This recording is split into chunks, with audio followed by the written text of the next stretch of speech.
E chegamos para a gravação de mais um Sexta Pod. E hoje a nossa convidada super especial é a Rose Campos Vaz, essa arquiteta brilhante que está aqui na nossa frente e que vem trilhando um caminho que levou até a arquitetura desde muito jovem, né, Rose? Isso. Começou aí como professora, né, que já trazendo esse lado aí, tanto da criatividade quanto com o ensino, e professora de matemática, geografia, enfim, tudo já relacionado aí com a arquitetura. Então, na realidade, a arquitetura nunca foi meu plano, né? Então, nunca foi minha meta, nunca foi a minha necessidade, nunca foi meu sonho. A arquitetura nunca passou pela minha vida tão cedo. Eu vim da parte das artes, então essa parte eu acho que tá no sangue, pela minha formação, pela região onde eu nasci, onde eu cresci, cercada de muito artesanato, muito trabalho manual, e essa parte artística ela sempre esteve comigo.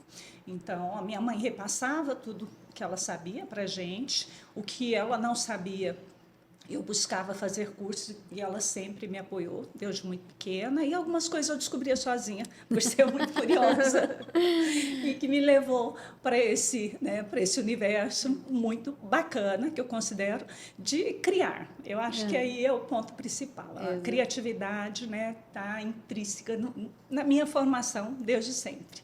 O processo criativo, seja ele de que forma, e até por isso tantas descobertas, tantos cursos, tantas experiências, né? E não paro, né? Enfim. Exatamente, a gente pode ver aqui, vocês vão ver aqui durante o programa que ela realmente não para. Tem a formação em artes plásticas, né? Como que foi assim? Porque isso foi então muito natural, né? A formação em artes plásticas já foi uma coisa muito natural. Isso. Eu comecei sendo uma artista plástica autodidata. E como tinha esse curso na UFG, na época também, eu me interessava muito por essa área. Falei, bom, então, além de ter esse prazer, vamos agora para a técnica e entender um pouquinho mais esse universo de uma forma acadêmica, não ficar da forma que eu só trabalhava e admirava. Então, a arte era uma coisa que realmente admirei. Então, mas a parte de artes que me levou, o magistério principalmente, onde eu desenvolvi muito essa parte de educação artística e também fui professora de educação artística, mas muito cedo. Então, não estava na universidade e já lecionava, porque eu estava no magistério e já lecionava. Olha que legal. E isso era muito bacana. Eu sempre tive um prazer muito grande de lidar com crianças, de me inteirar muito com elas e de conseguir cativar a atenção delas para alguma atividade. Então, isso foi o início, a gente falando de forma profissional. E a parte de artes plásticas na UFG, óbvio, me abriu um universo, a minha cabeça não estava preparada para tanta informação, e, na realidade, é um local onde você abre a cabeça, joga tudo fora e começa a colher outras informações totalmente diferentes que você já tinha de vida inteira. E a parte de criação, como eu falei, é o que me aflora desde muito cedo, que foi a parte técnica já, que era a parte de decoração. Isso era a minha paixão, desde muito cedo. Então, eu criava objetos, desenvolvia algumas peças de artesanato, pintava os quadros de forma autodidata, mas com o intuito de decorar. Então, de decorar os ambientes. Dentro da minha casa, éramos 3 irmãs, tínhamos um quarto bem grande, com 3 camas iguais, A coxa igual, porque a mamãe comprava igual. A cabeceira, mas aí tinha os quadrinhos na minha, porque o meu eu pintava, minhas irmãs não pintavam. As almofadas na minha, porque eu fazia patchwork, minhas irmãs não faziam. Então, era o diferencial, cada uma com sua personalidade, as camas iguais, mas olhava, por que a da Rose é diferente? Porque a Rose faz o que está em cima da cama dela. Como a mamãe mesmo falava, as almofadas tem na Rose, é porque ela que faz. Então, os quadros que estão na parede, a minha era do canto, é porque é a Rose que pinta. E as minhas irmãs nunca tiveram esse interesse, como eu, por essa área. Enfim, e essa parte da paixão pela decoração, enfim, e que me fez já trabalhar aqui em Goiânia, de forma bem intensa até, foi que me conduziu até a arquitetura, por uma necessidade, porque como a gente já tinha bastante trabalho, desde essa época de Rio Verde, quando eu cheguei aqui também, desde antes de ser mãe na realidade, e depois dos filhos, e chegando aqui em Goiânia, depois de um certo período mais intensamente, a gente via que finalizar os projetos dos clientes com a parte decorativa, né, com a parte de design de interiores, estava gerando muito atrito com a arquitetura que era entregue. Então, era uma parte de arquitetura que não contemplava as necessidades do cliente. Era uma edificação. E a edificação, se ela não for feita seguindo, né, um levantamento o perfil do cliente, o levantamento desse programa de necessidades desse cliente, ela acaba suprindo vários pontos, né, que não vão atender. Ela entrega a construção, mas ela não atende às necessidades do cliente no final. Então, ela acaba sendo, de certa forma, entregue para a gente de maneira totalmente equivocada, e para a gente era muito sofrido chegar numa casa onde o cliente estava, né, em reta final, já sonhando em finalizar a parte decorativa, e a gente apontava alguns erros, tipo, olha, a sua cama desse tamanho não cabe nesse quarto.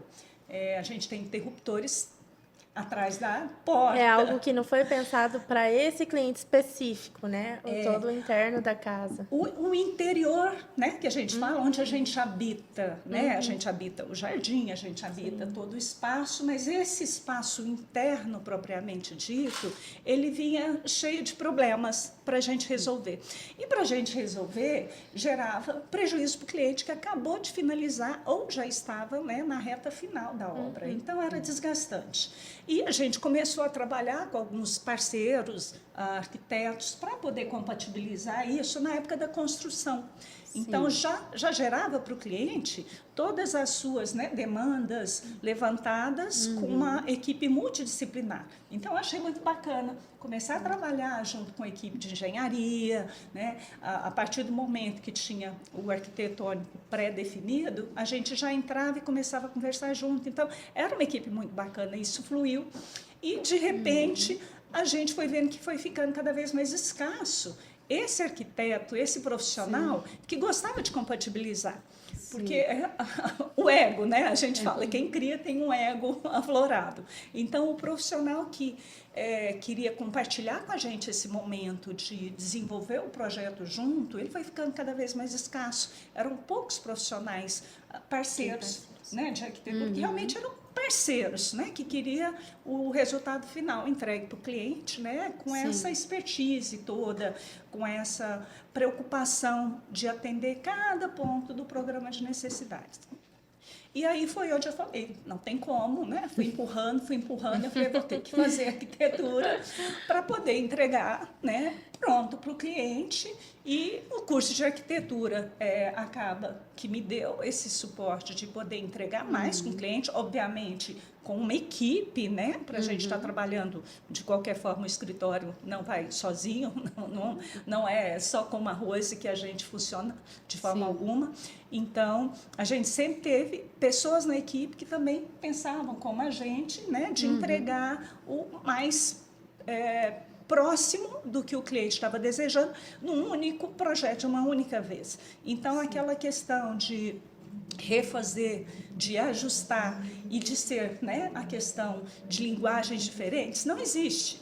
Sim, então, tudo, né, feito, conversado, com a mesma linguagem, de uma vez só. Quando já vai para a parte de interiores, de armários, já é uma coisa que foi pensado lá na arquitetura. Então, não tem porquê ter retrabalho, não tem porquê o cliente ter prejuízo, já que é uma equipe que pensa junto. Porque quando não existe, né, esse consenso de equipe, sempre vai ter pensamentos divergentes e, óbvio, a qualificação de um e de outro é o que vai pesar no resultado do que o cliente vai receber. Infelizmente, né? Infelizmente, né? Assim, é bom que ter profissionais que fazem essa entrega bem completa, que tem bem dedicada, né? Então, a gente vê mesmo na sua história, assim, que você foi construindo uma história, né, vinda dessa paixão pela decoração, pelo design de interiores, e foi seguindo tudo que o mercado foi solicitando, né? Das melhorias que você foi enxergando e não para, né? É isso aí, assim, tá sempre aí fazendo cursos, só fez uma pausa durante a vida, né? Que foi para formar a sua família, que foi tudo muito bem planejadinho. Conta aí um pouquinho pra gente. Então, né? Capricórnio, metódica.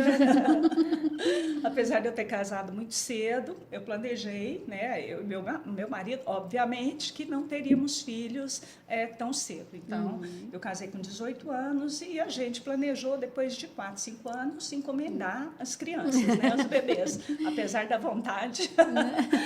Porém, a gente tinha uma situação, né? Eu sempre morei longe da minha família, então eu acho que a rede de apoio fazia muito sentido. Eu não tive essa rede de apoio na mesma cidade, mas eu pude programar todos os meus filhos, né? Cada um para vir numa época, enfim, e no momento que eu também pude, né? Tive esse privilégio de poder parar de trabalhar e ficar só por conta da maternidade, por conta da casa, de cuidar ali de uma coisa que eu planejei tanto, né? Sim. Então, se eu planejo, se eu sou tão metódica para isso, eu tenho que dar conta, né? De honrar esse compromisso que eu estou fazendo com a pessoa mais importante, né? Que eu gerei uma nova vida. E a minha rede de apoio sempre foi minha família que morava fora, minha mãe vinha, ficava os primeiros 30 dias comigo e depois tchau, né? Então, não tinha babá, eu tinha quem cuidasse da casa para fazer todo o trabalho, mas dos filhos, das crianças, eu fazia questão de estar junto, de levar cedo para tomar o solzinho na praça, de preparar a comidinha, de dar a primeira papinha, de ensinar os primeiros tracinhos ali no papel, de tudo, enfim, estar presente. Essa foi a programação que eu fiz para esse período, né, de construir minha família.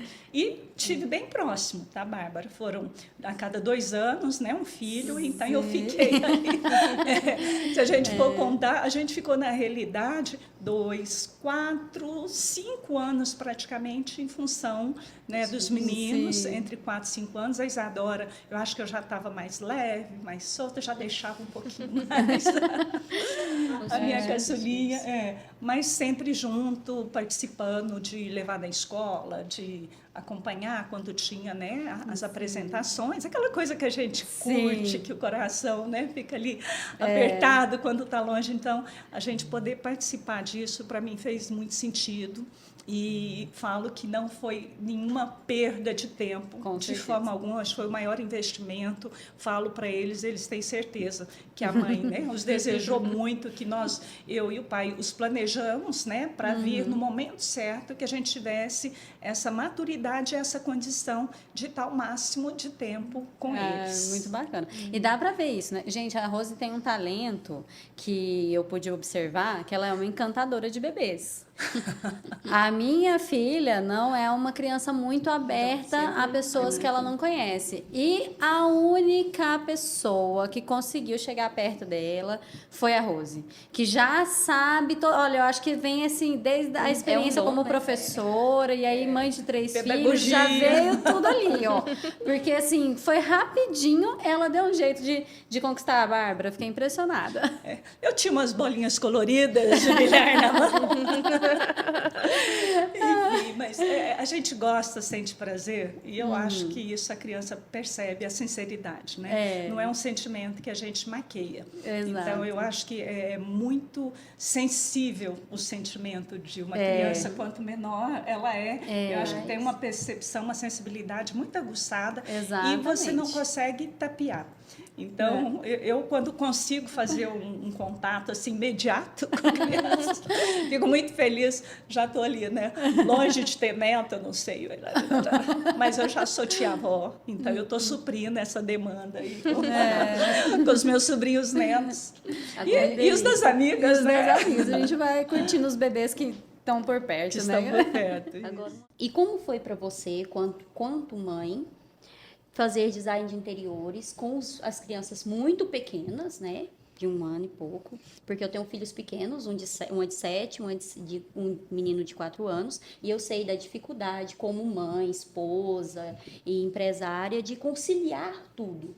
Como você fez isso? Bom, eu falei que eu sou metódica em tudo, né?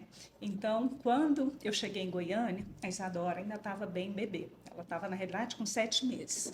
E nisso, eu cuidava da minha parte já de artes plásticas, porque eu tinha um ateliê em casa. E já estava sondando, naquela época a gente já tinha o computador, né, discado, o início do Google.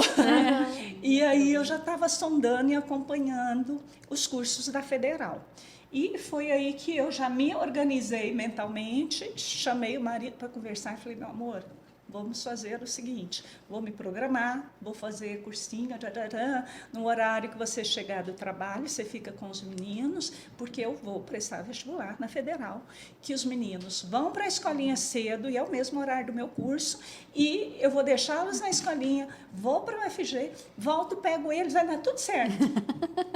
A minha cabeça, tudo já, sabe? a programação já estava pronto. Isso que é quântica, né? eu acho. Eu exato. falei isso com ele, eu acho que meu marido, de vez em quando, ele fala assim, meu Deus, essa mulher minha é louca. Mas, enfim, ele me apoia, que é o mais importante. mais Louco ou importante, não, né? ele acredita em mim, eu acredito em mim, e deu certo. Fácil não foi, porque a gente tinha um calendário, lembrando que eu não tinha babá e não tinha família em Goiânia. Eu, marido e 3 filhos. E o calendário da Universidade Federal, ele é um calendário diferente das escolas particulares, né? Que são rigorosamente férias, isso. Então, quando a gente tinha algum problema de greve, quando a gente tinha algum problema que saía do compasso, o que eu fazia? As lancheirinhas, ao invés de ir para a escola, ia tudo para dentro do carro, 3 crianças comigo para o UFG. Então, todo mundo levava os 3. levava, não tinha com quem deixar, tinha que levar. Eles tinham um cantinho, levava colchonete, as lancheirinhas, levava caixa de brinquedos, e eu tinha uma rede de apoio chamada Colegas da Federal. Que legal. E os meus filhos também eram muito fáceis de lidar. Cada um carregava, na hora do lanche, levava para ver os miquinhos lá do bosque, levava para passear no centro de conveniência, levava para ver música na IMAC.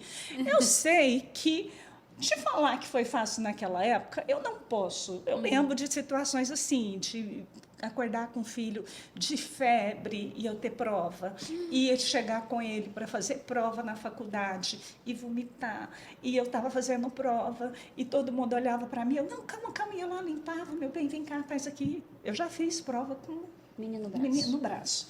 Então, eu acho que era jogo de cintura, não me vitimizei nenhuma vez, eu acho isso o mais importante, eu nem tinha para quem me fazer de vítima, né? Então, partindo desse, ou eu dava conta, ou eu dava conta. Se eu não desse, também, paciência, eu não sofria com isso. E foi uma época, eu fui muito jovem também, eu acho que a energia da gente, quando a gente é mais jovem, tudo, né, é mais fácil da gente conseguir executar, né, e eu acho, dei conta, para ser muito sincera, né, nunca tive uma matéria de recuperação, porque eu nunca aceitei isso. Olha. Eu sempre fui muito perfeccionista. E, obviamente, eles também nunca perderam a presença da mãe. Olha, então, foram situações que aconteceram, não foi uma vez só. Às vezes, né, quem tem filho sabe muito bem que quando você tem mais de um, a gripe passa do primeiro para o segundo, passa para o terceiro, infecção de garganta também é a mesma coisa. Então, já teve dia que a gente já estava com os 3 de febrezinha, só quando estava muito ruim, óbvio, eu não tinha condição de levá-los, né, medicava de qualquer forma e ficava em casa, e depois recebia o material para estar fazendo, mas isso, se aconteceu 1 ou 2 vezes, foi raro. E os meninos sempre, eu queria que eles fossem criados de uma forma muito independente. Então, da mesma forma que eu não aceitava, né, me fazer de vítima, eu queria que eles também fossem muito despachados, sabe? Que tivesse essa condição de se virar e que servisse alguma coisa que fosse o meu exemplo, né? A minha mãe dá conta, tipo assim, também vou dar conta como nem como uma pressão, mas como sendo uma coisa normal, né? De ver a gente fazendo de uma forma normal, sem reclamar, sem nada, e pronto, aconteceu, passou, maravilha, você lembra? Vagamente. Mas, tudo passa, né, tudo Rose? passa. Então, eu acho que esse é o mais importante. Era viajar, às vezes, para curso de extensão fora do Brasil, ficar mais de 30 dias com ele já às vezes 4, 5 anos, já um pouquinho maior, a minha caçula, né? Porque sempre a gente vai fazer a conta, um 4, um 6 e um 8. A contagem Sempre de dos 2 em filhos. 2. Mas que quando eu tinha necessidade dessa rede de apoio, que era minha mãe, a minha irmã, quando era solteira, ela vinha também, que é madrinha, minha irmã caçula sempre me ajudou muito também. Enfim, eu tive essa rede de apoio que eu acho que é uma coisa maravilhosa, né, da gente poder contar, né, é o marido que está ali do lado, que sabe da parte dele, né, de auxiliar, de ajudar dentro do que é possível. Por exemplo, quando os meus filhos caíam e tinham que fazer algum tipo de sutura, eu sabia que eu não podia contar. Porque o pai via sangue, era 2 para socorrer. Então, se a gente tinha que socorria o filho. E põe o pai longe do sangue, né? Para o pai não ver. Então, mas aconteceu isso. O Alexandre, que é meu filho do meio, foi 2 vezes. E é sofrido, você está ali junto com o médico, segurando, mas você tem que estar lá, a mamãe está aqui, a mamãe está junto, enfim. Mas, né, você passa. Então, é uma sabedoria que eu acho que a gente sempre pede muito a Deus, a Deus e Nossa Senhora que nos dê sabedoria para poder lidar nesses momentos com a maternidade e a questão, né, de constituir uma família demandam. E que, no fim das contas, eu acho que é o maior prazer que a gente tem na vida, né? Eu acho que até, assim, a gente ama o trabalho, mas a gente ama muito mais do que o trabalho nos gera tanto de satisfação pessoal pela entrega que a gente faz e a gente poder voltar melhor para casa, né? Eu falo assim, não é só uma questão eu vou ter o recurso financeiro, mas é que a gente às vezes se sente tão bem que a gente volta para casa como pessoas melhores para atender as necessidades dos filhos, né? Assim, realização isso pessoal, né? Gratidão, né? É a palavra. Você chega grata pelo seu trabalho e você passa essa experiência quando você chega em casa para sua família, né? Que a gente sempre faz questão de fazer as refeições juntas e falar, nossa, aconteceu isso, ai, mas ficou lindo. Ai, aconteceu aqui, nossa, mas foi maravilhoso. Ai, eu fui em tal lugar que vocês podiam estar juntas, a gente vai lá, a gente vai programar para ir junto. Então, assim, é um prazer, né, de ter condições de conciliar isso, né, e gerar essas crianças máximo, né, de independência desde de pequeno. Para mim, era uma necessidade que eles fossem e, ao mesmo tempo, era uma segurança, né? Que eles poderiam estar aí enfrentando o mundo de uma forma muito mais simples, né? Então, é o que eu quis passar para eles. Então, não se vitimizem, vocês conseguem fazer o que vocês quiserem. O exemplo da gente, a gente não precisa falar, porque eles observam o tempo inteiro. E o principal, você estando feliz com o que você faz, também não precisa nem falar muito, né, Bárbara? Traspassa e a gente comenta de uma forma natural. Então, eu acho que isso é gratidão, não tem outra palavra. Poder ter tudo isso junto, né? E saber administrar, às vezes com mais estresse, às vezes com menos estresse, mas a gente consegue. E o orgulho, né, que eu achei tão bonito você falar assim da sua mãe. E provavelmente eu tenho certeza que seus filhos te veem assim como você via sua mãe. De ter orgulho, de olha, minha mãe era uma mulher forte, então eu vou ser forte porque a minha mãe era uma mulher forte. Essa referência é muito bonita de ouvir.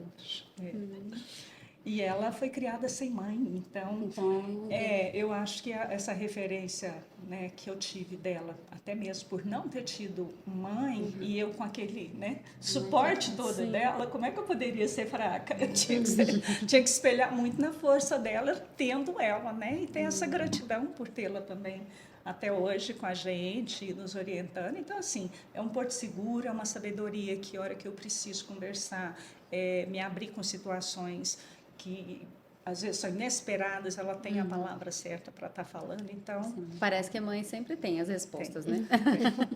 É impressionante. E como os seus cursos aí fora do Brasil? Você falou aí que já teve períodos, né, de passar 30 dias fora. Conta pra gente, assim, quais que foram as experiências mais bacanas desses cursos, o que tudo isso te trouxe, como que isso mudou, fez o diferencial na sua profissão?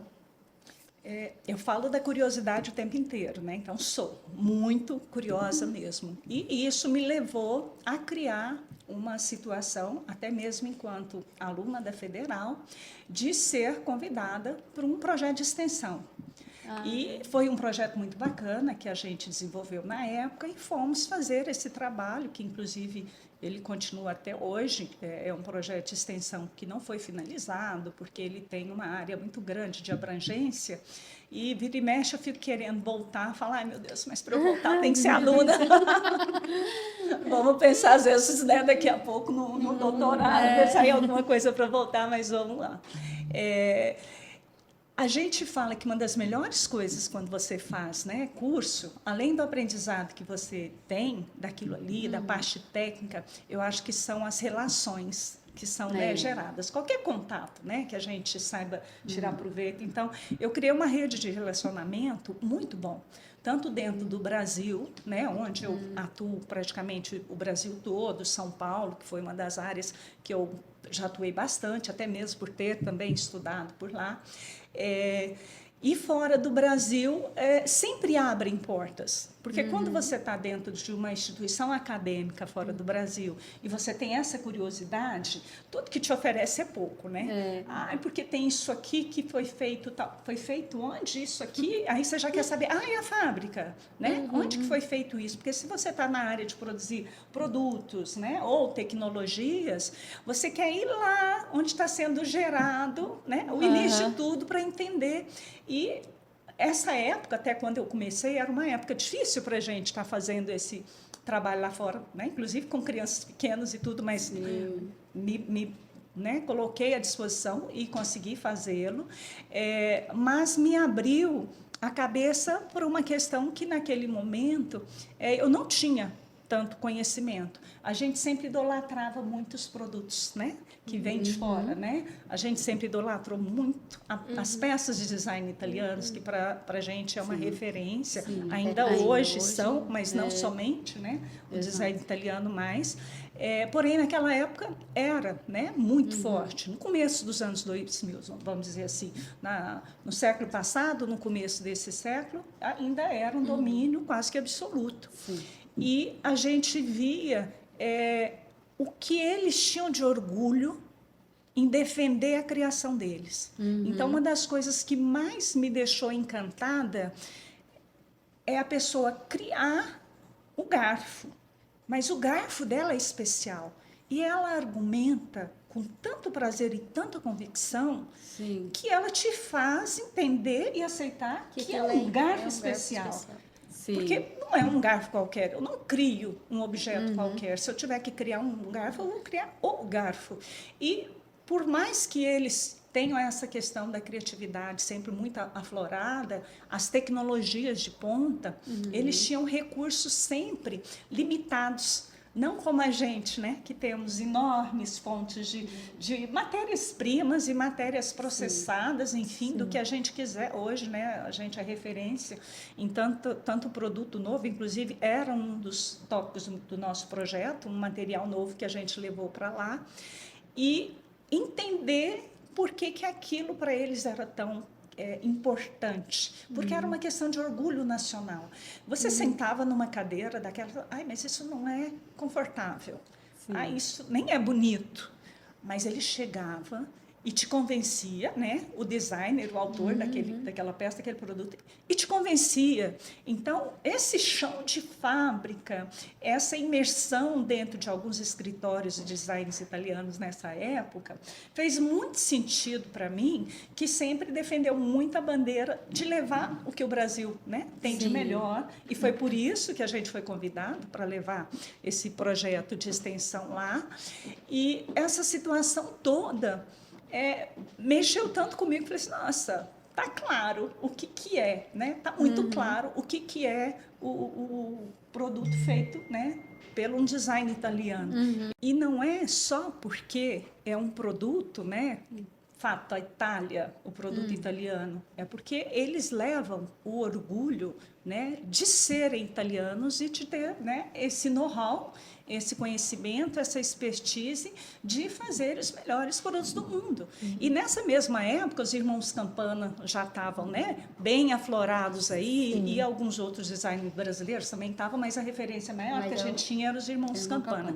Eram, né, na realidade, fabricadas as peças deles por empresas italianas. Sim. Então, a hora que chegava lá, que aí começava a ver, mas quero fazer isso. Então, a gente está fazendo para os irmãos Campana, Sim. Humberto e Fernando, conhece? Não conheço, a gente nem tinha ouvido tanto falar de quem era, e, de repente, explodiram no mundo, aí já foi o contrário. As empresas italianas executando, né, produtos com características e materiais nossos, né? Lembra da cadeira favela, que eram com ripas, né? Toda feita com eles falam cavacos de madeira, na realidade, não são só ripas, eram cavacos de madeira. Então, para a gente, começou a aflorar no brasileiro esse orgulho, né, do que é feito no Brasil também, ou pelo menos criado. Que até aquele momento a gente não tinha. Ainda não tinha tanta produção. Tanta né? produção. Alguns designers que já tinham nome no mercado e já estavam aí trabalhando mais tempo, trabalhavam quase unicamente com madeira e couro. Né? A gente tinha Sérgio Rodrigues, a gente tinha, inclusive, um goiano aqui que a gente conheceu, que era coordenador da época do curso de design também da Católica, que era o Maurício Azeredo. O Maurício também, ele desenvolvia peças lindíssimas, mas com madeira. Então, isso era o traço, né, do design do produto brasileiro. Era a madeira a referência maior, sempre com madeira. Né? Carlos Mota, a gente teve muita coisa aí que foi produzida, algumas coisas que o Oscar Niemeyer também produziu. Né? Então, as peças eram voltadas muito com esse foco em utilizar madeira. E a hora que vinham os materiais tecnológicos, a gente não tinha tecnologia. Né? Então, acho que fez muito sentido abrir, né, a cabeça para isso, até mesmo porque o nosso projeto, nós somos convidados porque a gente fez uma pesquisa e nós descobrimos que Goiânia, eu não sei, na realidade, hoje, mas naquela época, no começo dos anos 2000, Goiânia era a cidade brasileira que mais consumia água de coco fora do litoral do Brasil. Olha só. E gerava um resíduo que era muito preocupante. O coco verde, depois, né, de descartado, ele ia para as enxurradas e gerava, né, o que a gente via, as inundações aqui na região do Vaca Brava, porque consumia aquele monte de coco boiano. E a água, né, subindo, enfim. E onde ia parar esse coco? Porque ia, depois que catasse, ia ser incinerado e tudo, e a gente viu que a quantidade de coco verde descartado era muito grande. Então, o foco da nossa pesquisa foi exatamente aproveitando a fibra do coco verde. Então, a gente fez um projeto muito bacana, nós desenvolvemos isso e fomos atrás também de parcerias que o governo do estado, na época, junto com a agência prisional, né, para desenvolver o processo, utilizando a mão de obra dos reeducandos. Então, ficou um projeto muito interessante. Por isso que a gente foi convidado, né, para sermos os portadores disso, enquanto alunos até. Nas universidades, foram 3 universidades que a gente apresentou isso, então foi um projeto muito bacana e que perdura até hoje, né, de forma muito orgulhosa, por conta que a gente estava em busca de um outro material ecocompatível.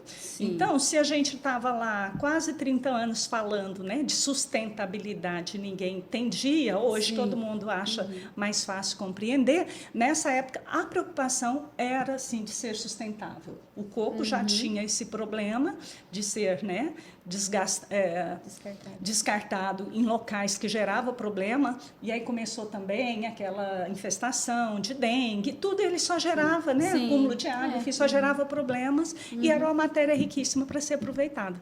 Então, é onde a gente pôde oferecer isso, em contrapartida, eles nos ofereceriam algum tipo de resina, algum outro material ecocompatível para se juntar à fibra do coco verde e a gente começar a desenvolver produtos.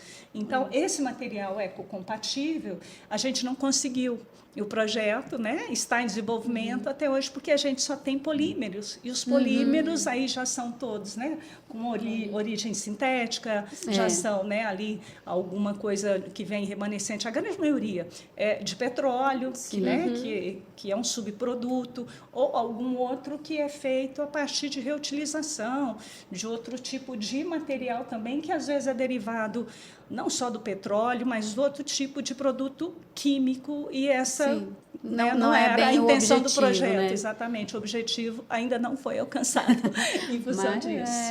Mas que bom que o projeto continua, né? É bom saber que não foi um projeto abandonado, né? Assim, ainda a evolução, ela acontece, né? Dia a dia, então, em algum momento, isso deve acontecer, esse produto deve ser encontrado. Para a posteridade, alguém vai conseguir esse produto ecocompatível. Exatamente.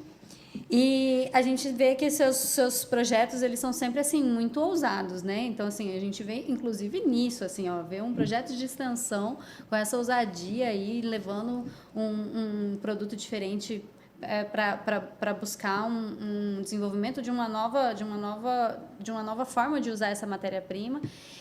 E conta pra gente sobre um projeto aí super especial, que foi feito um restaurante em Londres.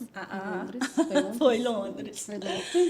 Então, a gente tem experiência para todo lado, né? De viagens, então, essas viagens geram negócios, como a gente falou, aquela rede de contatos maravilhosa. E aí, a gente assinou uma rede de restaurante. Essa rede, elas eram 3 lojas na realidade, e a gente tinha o primeiro restaurante, a primeira unidade, quando a gente foi fazer o levantamento de medidas. Eu gosto de estar recebendo uma prévia, a gente começa a fazer os estudos de layout, mas ia ter que fazer uma demolição. Eu falei, não, ótimo, já marca minha passagem, né, para esses dias próximos à demolição, que eu já chego e a gente já confirma as medidas, porque algumas coisas às vezes não fecham, né, quando a gente recebe. Eu falei, não, eu já liquido a dúvida estando aí presente. E aí, na hora da demolição, a gente descobriu uns arcos vitorianos. Nossa. Só que o nosso cliente, e assim, Londres, né? A gente conhece bem que são esses prédios, né? Para quem viaja à Europa, são prédios, né? De séculos, né? Alguns milênios, enfim, mas esse, no caso, era um prédio do século XIX, então ele tinha todas essas características, né? Da época vitoriana, só que era um restaurante ultra moderno. E a hora que a gente fez a demolição, meu queixo caiu, eu falei assim, que lindo. Eu fiquei apaixonada. Eu falei, não, já vou mudar o projeto, a gente deixa as paredes onde estão, mas isso aqui a gente vai criar um detalhe e a gente vai emoldurar, né, essa parte do caixa com esse arco vitoriano. O cliente falou assim... História, né? História viva pra gente, né? Ainda mais seria um pecado, né? Destruir isso. E aquela situação que a gente queria aproveitar de tudo, né? De todas as formas possíveis, ia mudar o projeto para fazer aquilo. Só que o cliente, quando ele está habituado, né, com aquela rotina ali de tudo muito velho, e lá é permitido você alterar internamente as fachadas, que não. As fachadas, os prédios são tombados, você faz pequenas restaurações e utilizam alguns padrões também de identificação de fachada menores e todos. Então, nessa área, pelo menos era assim que era permitido, e eu falei assim, vai ficar a coisa mais linda. A gente linka isso. Não gosto dessa velharia, Rose, quero tudo moderno, tudo moderno. Então, esse foi um grande desafio para você, né? Amplificar e agradar o seu manter cliente. aquilo ali, né, fazendo parte da concepção e, né, voltar ao projeto original, que era, né, cobrir aquilo tudo de novo. Porque é interessante, né, as obras internas lá, eles usam muito drywall, eles chamam, outro nome lá, é o uma coisa assim, já até me deu um branco aqui no nome, porém a estrutura dele não é com perfil metálico, é tudo madeira. Então, pensa naquela madeira antiquíssima, aqueles caixotes de madeiras antigas cobrindo aqueles arcos. Eu me sentia assim, Indiana Jones, fazendo aquelas descobertas arqueológicas. E era uma coisa mais linda, tinha uma proporção muito grande. E como o restaurante era térreo, a gente, de qualquer forma, não podia, né, remover, porque ele era estrutural. E acabamos fazendo uma meia, né, vamos dizer assim, meia culpa, nem para ti, nem para mim, mas não ficou exatamente como eu sonharia dar, né, mais ênfase para aquele arco vitoriano, faria muito sentido, mas foi uma experiência, né, super bacana, foi uma experiência, inclusive, que isso foi antes do Brexit, né, da Inglaterra. Naquela época a gente tinha do Reino Unido, enfim, a gente tinha uma libra esterlina que era mais de 6 vezes, né, R$1, ou melhor, uma libra mais de R$6 na época, e foi tudo enviado do Brasil. Então, isso para a gente é uma coisa que enche de orgulho, porque a gente andou pelas lojas de departamento para procurar os pisos e revestimentos, uma coisa normal, né? Tá fazendo isso lá, como a gente faz aqui, as lojas de material de construção e departamento lá é tudo junto, como essas grandes redes que a gente tem, que vem de lá. E a gente não tinha um cimentício de relevo. Então, se não me engano, foi 2016, e a gente estava começando, né, com aquela febre dos cimentícios, né, aqueles relevos 3D lindo, maravilhoso e tal. E a gente queria especificar um material também que era muito bacana e que lá eles tinham, que eram os sintéticos, né, superfície de quartzo famosérrimas aí, a gente pode, né, falar o nome, enfim, mas que tudo o que a gente fez, orçamento lá, aqui no Brasil, compensava muito mais. Então, foi fabricado os pés das mesas, tudo em inox, porque a mão de obra lá é carésima, o material, consequentemente, tem um custo maior. E a gente via que o preço, por exemplo, você pegava um Silestone cor X aqui, enquanto aqui ele custava R$5.000, lá ele era tipo 5.000 libras, então era carésimo. Então, não compensava para eles estar processando, como a mão de obra é muito mais cara, inclusive, e o próprio material. Então, foi tudo feito aqui no Brasil, foi feito aqui em Goiânia, foi fretada uma carreta, os móveis, inclusive, os balcões. A única coisa que foi compra lá foram os utensílios, a parte dos equipamentos, né, de refrigeração, porque aí primeiro mundo, nem justificava. E iluminação, que também, por ser as empresas italianas, né, lá perto, então a gente acabou comprando umas peças bem bacanas lá também. Mas foi fretado um caminhão aqui em Goiânia, com tudo o que tinha, né, disponível para ser feito. Inclusive, os jardins verticais, nessa época, a gente já estava trabalhando com o fornecedor, até os jardins verticais foram fechados em rolo para chegar lá só instalar jardins verticais sintéticos, porque lá não tinha a vegetação de qualidade como a gente era acostumado a usar aqui, né, a vegetação permanente, né, que fala, ou as artificiais, com a qualidade que a gente costumava usar. Então, foi tanta coisa que foi fechado, e ele até brincava, né, não, vamos fazer muitos restaurantes, tudo com produto brasileiro, ia para o porto de Itajaí, e de lá entrava no container direto para Londres. Esse primeiro foi Notting Hill, que é uma área muito bacana de Londres. Então, eu acho assim, foi um dos maiores desafios e essa situação, né, do arco vitoriano, que eu acabei não tirando proveito como eu gostaria. Uma parte importante, gente, quando a gente foi nessas lojas lá, ninguém tinha os cimentícios 3D. Não tinha na Inglaterra, não tinha na Europa. Nessa época, esse material era tudo exportado do Brasil mesmo. Foi a primeira ideia, porque a gente sentava junto com os consultores de venda dessas megas redes, sentava, ia mostrando, aí eu tinha que entrar no site aqui das empresas brasileiras, eles, sabe, assim, arregalar os olhos, não não temos, não temos. E aí passava um pouquinho, tinha uma fila, essa foi uma das situações mais inusitadas. A gente, né, com um monitor grande, mostrando quais eram os produtos para eles entenderem se é algo parecido. E aí foram chegando alguns clientes e foram ficando atrás da gente, porque eles também acharam bonito. Também queria igual dela, e já falava que queria igual o meu, né, que queria igual o meu. Mas eu estava mostrando uma coisa que eu queria que eles não tinham para atender. Isso também foi interessante. Até teve um parceiro nosso dessa época que, com essa situação, abriu uma loja fora do Brasil. Eu falei, acho que eu dei um grande impulso. A uma outra pessoa. De antemão, Rose, eu quero te agradecer pela vitrine da Ivana, né? A Ivana Concept, que foi a Illumination, foi um sucesso, foi maravilhoso, né? Com os parceiros e a de Fratelli, na pessoa da Bárbara e do Diego, foi as pessoas que participaram junto com você como parceiros. E eu queria que você falasse um pouquinho desse projeto tão bonito que foi.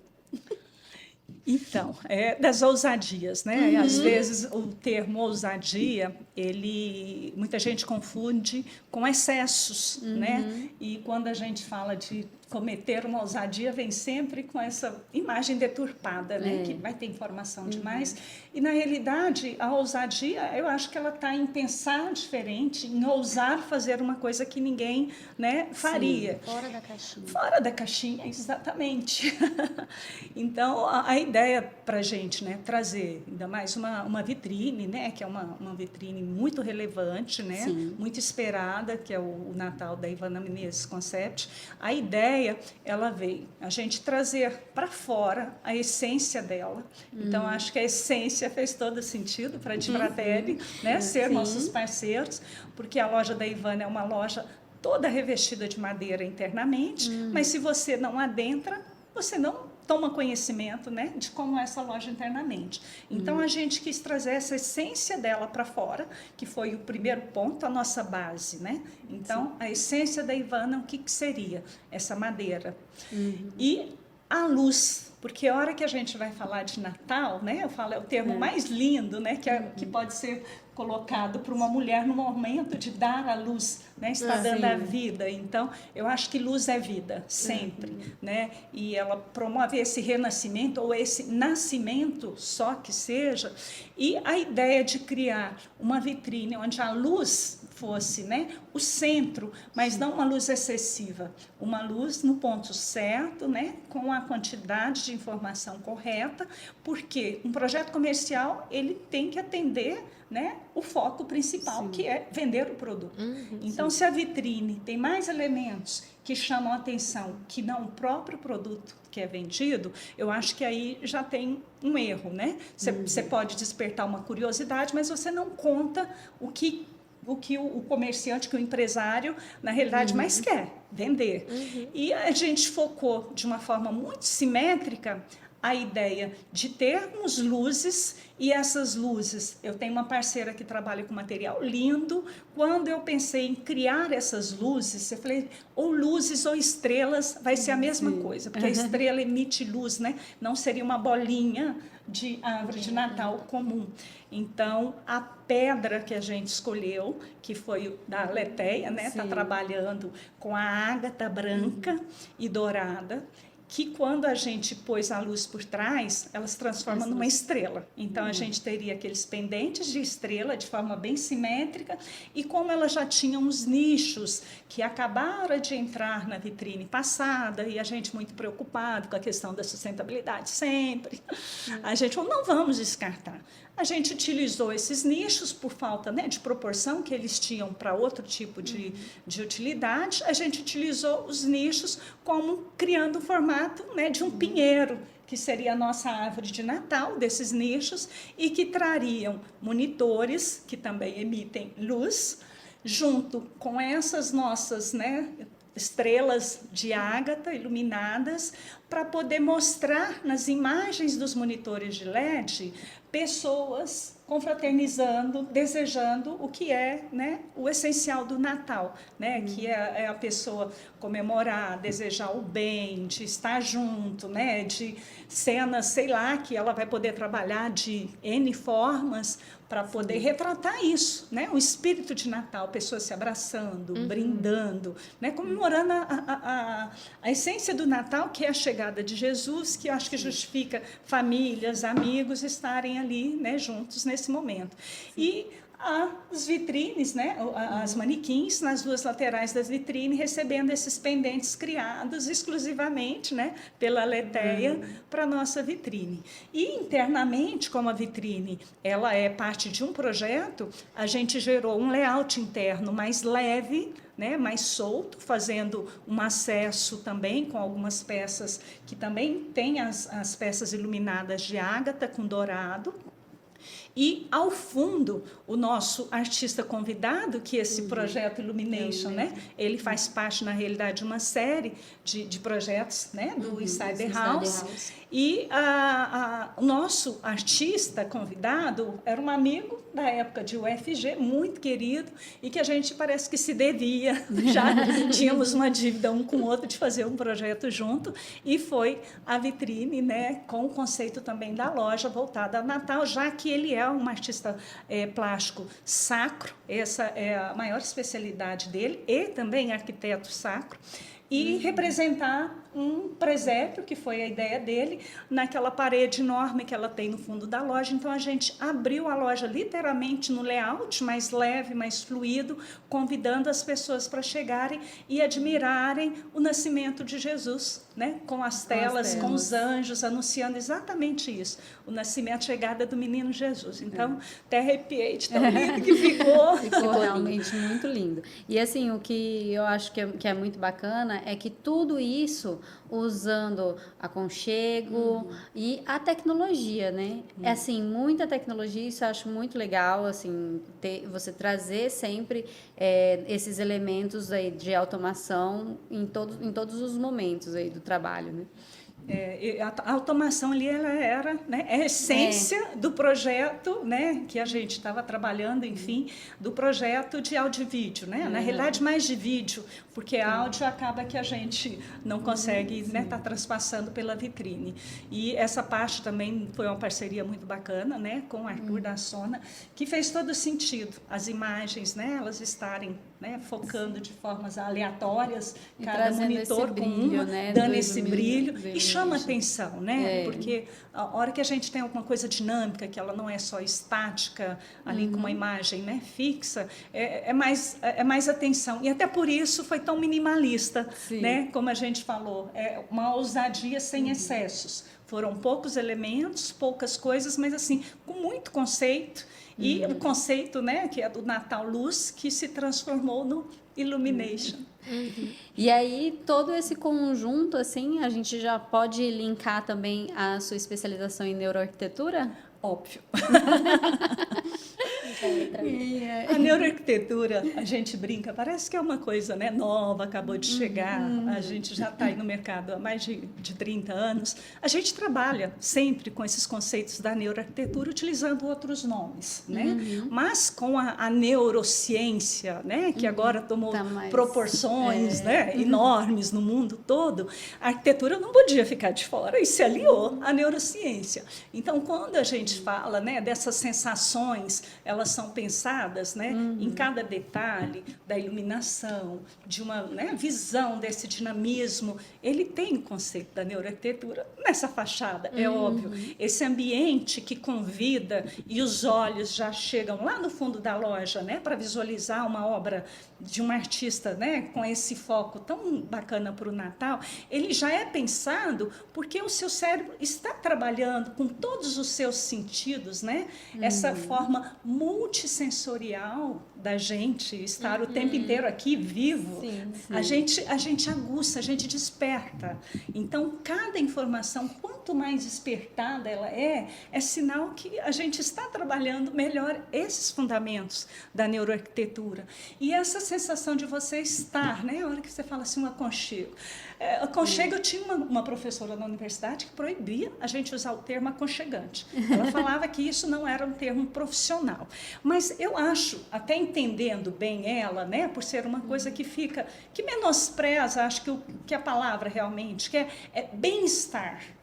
Quando a gente, né, usa essa palavra do bem-estar, né, você estar bem naquele ambiente, seja ele um ambiente de trabalho, um ambiente comercial, um ambiente, né, que você vai morar, comer, dormir, fazer qualquer outro tipo de atividade, é que você possa despertar a quantidade maior, né, de estímulos para utilizar, para vivenciar a melhor experiência estando ali.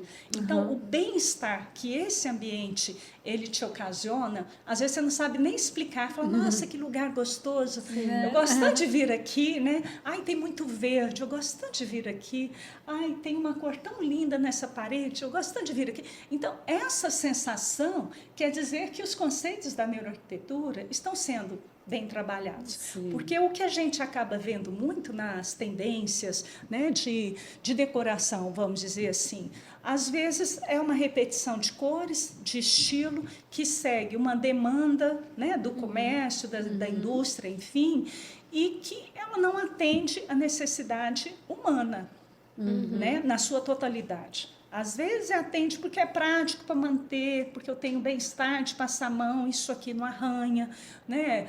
A praticidade é um dos elementos que a gente também busca trabalhar, obviamente, em qualquer projeto.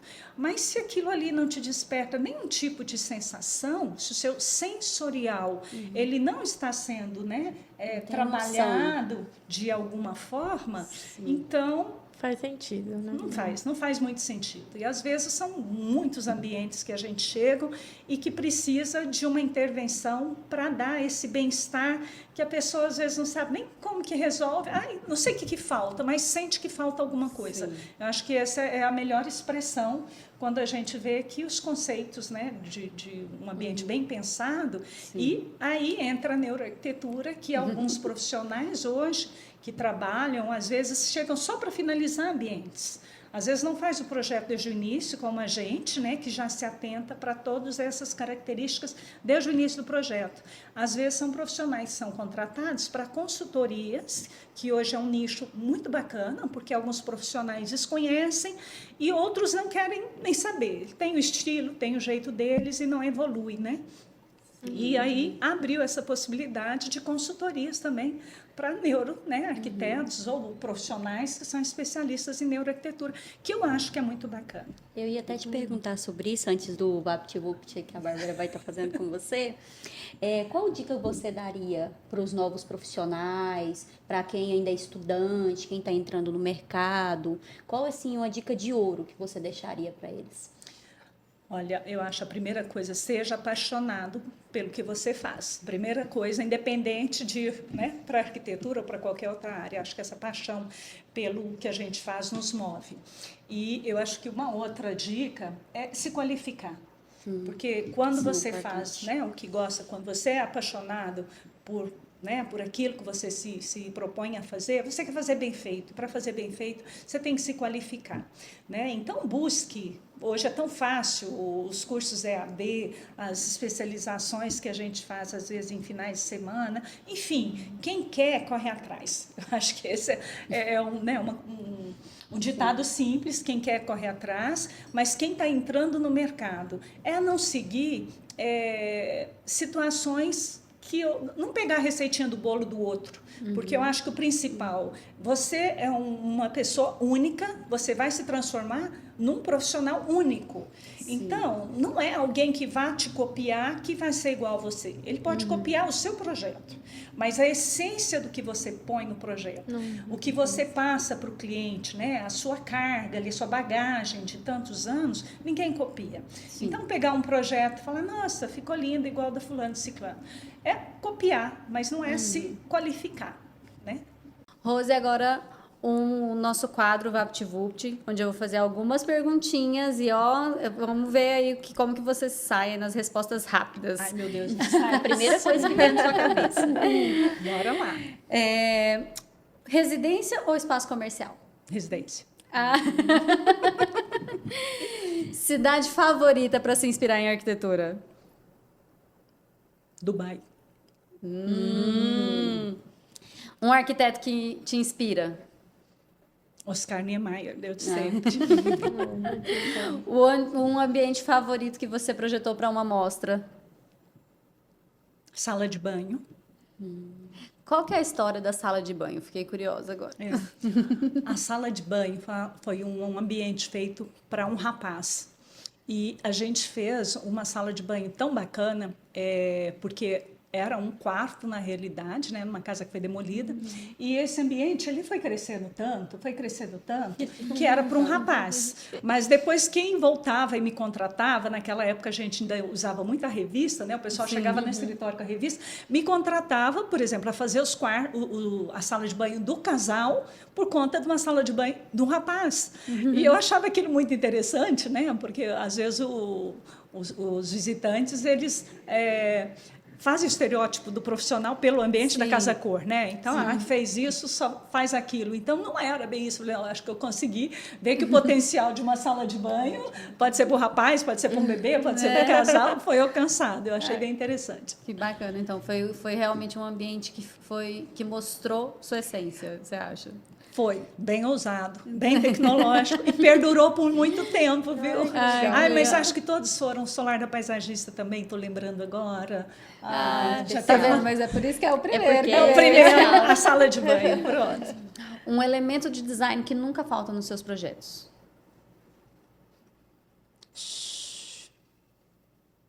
Luminária. Pode ser qualquer luminária, mas eu acho que uma Não peça pode de faltar. design. Uma tendência atual que você ama. Cor. Eu acho que a cor não é só atual, ela é eterna, né? Então, eu gosto de trabalhar com cor. Eu acho que cor é vida, independente da cor que seja ou da combinação de cores. Mas eu acho que é uma coisa eterna e é uma coisa que muita gente tem medo de trabalhar. Então, eu gosto muito, eu acho que faz muito sentido a gente aplicar a cor, né? Principalmente com esse foco na neuroarquitetura, então faz muito sentido a cor. E descreva o seu estilo em uma palavra. Ousada. Então é isso, pessoal. Com esse VaptVupt a gente encerra aqui o nosso Sexta Pod. É um prazer estar com todos vocês aqui. Conversar, bater o papo com a Rose é sempre rende muito, né? Os assuntos. Muita conversa, muita prosa. É uma pessoa muito eloquente, né? Consegue falar tudo muito bem, é muito clara em tudo, né? Não só nas palavras, mas em toda a postura que a gente vê. Muito, muito agradecida mesmo em ter você aqui. Fiquei muito feliz, viu? Obrigada a vocês. Bom, eu estou muito feliz de ter sido convidada por vocês, né, de estar aqui nessa roda de mulheres batendo papo. Eu amo podcast, conversar, né? Não precisa nem falar muito, a gente aflora. E a gente fica muito feliz se vocês nos seguirem nas redes sociais. O meu Instagram é @rosecamposvaz, com Z.